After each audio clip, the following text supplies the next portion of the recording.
ভক্তপ্ৰাণ ৰাইজ, এয়া যে দেখিছে, এয়া হৈছে অতি পুৰণি গৰখীয়া দৌল। কিংবদন্তি মতে এয়া ৯গৰাকী আইৰ ভিতৰত একেবাৰে সৰুগৰাকী আইৰ স্থান।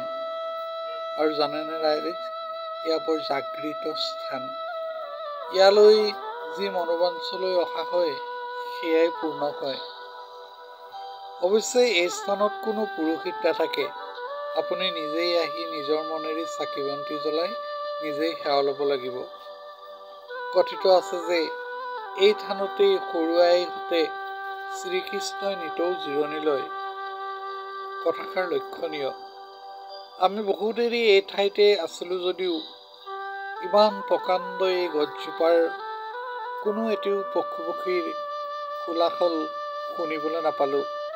চাৰিওদিশে জীৱ জন্তুৱে আগুৰি আছিল যদিও কাৰো যেন এষাৰো মাত নাই, সকলো নীৰৱ নিস্তব্ধ।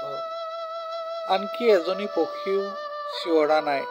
হয়তো আই মাতৃ শুই থকাত ব্যাঘাত হ'ব বুলিয়েই পশু পক্ষীয়েও আইক আমনি কৰিব বিচৰা নাই। সঁচাকৈয়ে অতি জাগৃত স্থান।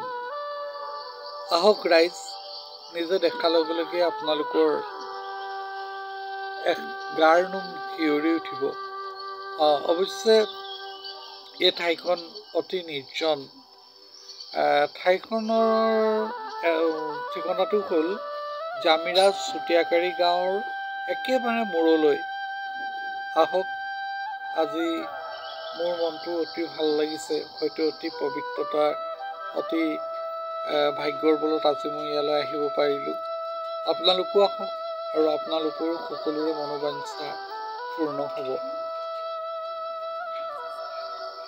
আৰু ৰাইজ, এই ভিডিঅ'টো আচলতে মই মোৰ ল'ৰাটোৰ অনুৰোধ ক্ৰমেহে ভইচটো দিলোঁ। এয়া মই মোৰ ল'ৰাটোলৈ আগবঢ়াই দিছোঁ। তেওঁৰ পৰা অন্তিম ফটোগ্ৰাফ শুনক। ৰাইজ, এই ভিডিঅ'টো আপোনালোকে ভাল পালে লাইক এণ্ড ছাবস্ক্ৰাইব কৰি দিব। আপোনালোকক পিছতকৈ লগ পাম। বাই। হেল্ল' গাইজ, মই দেউতাক অনুৰোধ কৰি পিনি এই ভইচটো দিবলৈ গৈছিলোঁ। আপোনালোকক কেনে তেনেহ'লে মোক কমেণ্টত জনাব। আজিৰ কাৰণে বাই বাই।